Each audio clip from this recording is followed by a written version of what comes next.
Isang mayabang na ehekutibo ay hamon sa isang mapagkumbabang mekaniko sa kanyang talyer, pero ang sagot nito ay naglalantad ng nakakagulat na katotohanan. Tuklasin ang kwento ni Mang Jorge, ang taong napatunayan na ang tunay na kakayahan ay lampas sa mga titulo.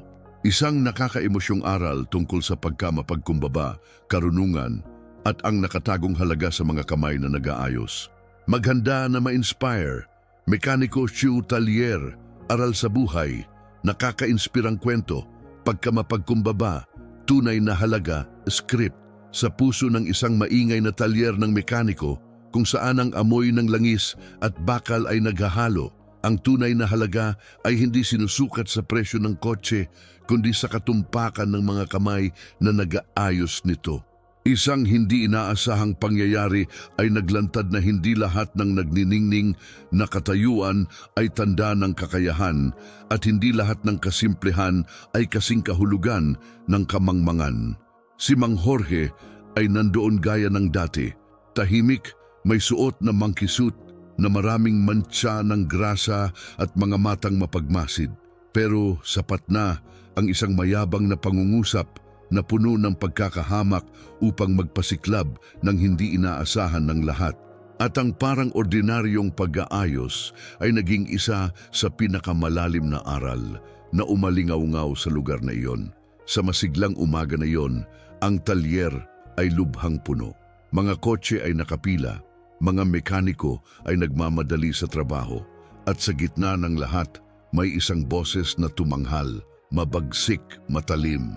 Talaga bang akala mo naiintindihan mo ang automotive engineering? Sabi ng batang Dr. Carlos, tinitingnan ang mekaniko na may pagkakahamak.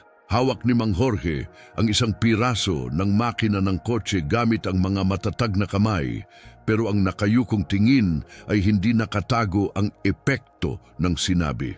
Natigil sandali ang talyer, ang nakakita, umiwas ng tingin, ang nakarinig, natahimik. Para bang ang hangin ay nahiwa kasama ng lasong salitang iyon. Si Dr. Carlos, na may walang kapintasang Amerikana at mamahaling kotse sa entrada, nararamdaman na may karapatan siyang magtakda kung sino ang dapat na nandoon. Ang tono niya ay hindi lamang mayabang, mapagmataas.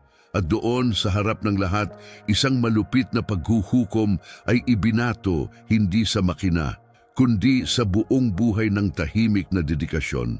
Si Mang Jorge, 60 taong gulang, byudo, ay isa sa mga taong bumubuhat sa mundo ng mekanika sa mga balikat, pero ginagawa ito na may tamis sa mga mata.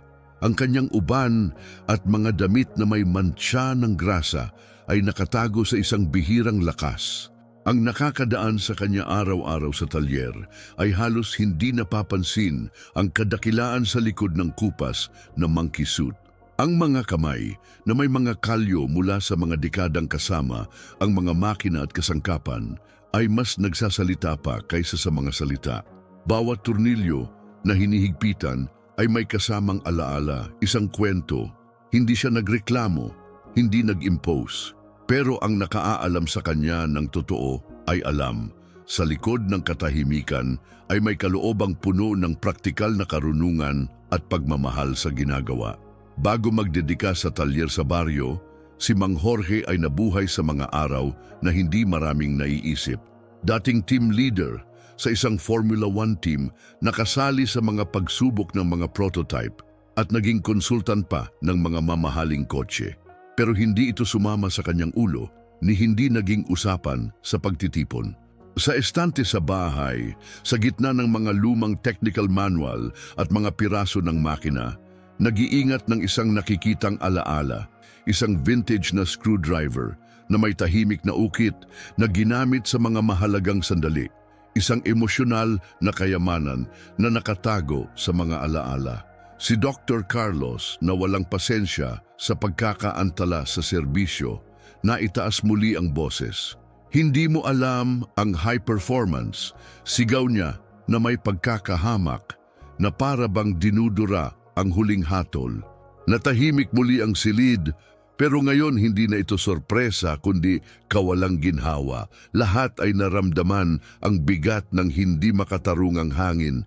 Hindi sumagot si Mang Jorge, hindi niya kailangan. Sa halip na salita, hinanap niya ang kanyang lumang kahon ng kasangkapan, maingat na nakatago sa ilalim ng mesa. Mula doon, kinuha niya ang isang lumang screwdriver. Nagasgas na sa panahon na para bang bumubunot ng mas malaki pa kaysa sa simpleng bakal. At pagkatapos, gamit ang mga matatag na kamay, iniunat yon para makita ng lahat. Ang galaw ay kasing tahimik ng kapangyarihan, walang galit, walang hamon, may tahimik na sagot lamang sa mga uri na gumuguho ng anumang argumento. Ito ang uri ng ugali na nagpapakita na minsan ang nakakaalam ng tunay na halaga ng mga bagay ay hindi kailangang sumigaw. Ipakita lang. Sa screwdriver, isang halos hindi nakikitang ukit, World Championship F1 1995, Team XYZ, salamat kay Jorge.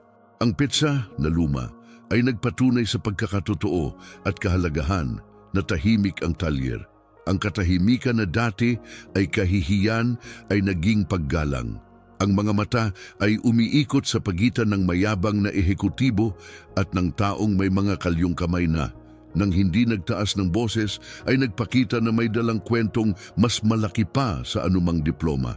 Si Dr. Carlos na dati ay mataas ang tingin sa sarili ay umatras na para bang nabigla ng tahimik. Sinubukan niyang magusal ng kahit ano. Isang paghingi ng tawad marahil, pero ang mga salita ay natigil. Ang kanyang mga mata ay tumakas sa screwdriver na para bang sinusubukang makatakas sa sariling kayabangan na nakalatag doon sa harap ng lahat. Ilang mekaniko ay nagkatinginan na may mahiyaing ngiti. Ang iba ay lumapit kay Mang Jorge na may lumuha ng mga mata. Para bang sa simpleng kilos na iyon, natuklasan nila muli ang kasama na laging nandoon, tahimik pero dakila. Ang paggalang ngayon ay hindi lang profesional, malalim na. Nagbago ang kapaligiran ng talyer. Kahit ang mga kasangkapan sa mga pader ay tila tumahimik, ang paghuhukom ay napalitan ng pag-iisip at ang pagmamalaki ay napalitan ng pakikipagdamayan. Ito ay uri ng pagsisisi na hindi na ipapahayag sa mga paghingi ng tawad, kundi sa katahimikan ng natuto, huli nga pero natuto. Hawak pa rin ang screwdriver. Huminga ng malalim si Mang Jorge at na may kapayapaan ng taong nakipagharap na sa marami sa buhay, sinabi lamang, ang performance ay hindi ang ipinagmamalaki sa presyo. Ito ay ginagawa gamit ang hilig, kasaysayan at katotohanan. Hindi ito na-rehearsang aral, nabuhay ito piraso-piraso. Ikwento niya na may kasimplehan na bawat makinang naayos niya ay mas higit pa sa mga piraso. May kasamang mga gabing pag-aaral, mga kamay na sumasakit, mga problemang nalulutas para sa ibang tao. Ang tunay na performance, sabi niya, ay makita na ang trabaho mo ay nakakatulong sa iba na magpatuloy at hindi nababawasan dahil dito. Lahat ay nakinig sa katahimikan kahit na ang mga dating kunwari ay walang interes. Si Mang Jorge gamit ang kanyang mga bihasang kamay at tahimik na boses ay hindi lamang nakabawi ng paggalang. Itinuro niya ito dahil ang performance sa sandaling iyon ay mas naipakita sa kanyang ugali kaysa sa anumang resume. Si Dr. Carlos na ngayon ay may lumuha na mga mata nagpasalamat ng mababa ang boses na para bang sinusubukang ayusin gamit ang pagsisisi ang nagiging sira dahil sa kayabangan. Walang audience o palakpakan, isang kapaligiran lamang na nilamon ng bagong uri ng katahimikan, yaong nabubuo mula sa kamalayan na gumagising. Ang talyer ay bumabalik sa paghinga, pero hindi na ito pareho. Ang mga tingin kay Mang Jorge ay iba na ngayon. Hindi na nakikita lamang ang isang mapagkumbabang mekaniko na may simpleng buhay, kundi isang taong may bihirang dignidad at eleganteng hindi nabibili. Hindi niya kailangang maghiganti ni magmalaki. Sapat ang pagpapakita ng screwdriver at hayaang magsalita ang emosyonal na katotohanan para sa sarili. At pagkatapos ay darating ang tanong na umaling awngaw sa pagtatapos ng video na para bang bumubulong sa tainga ng nanonood.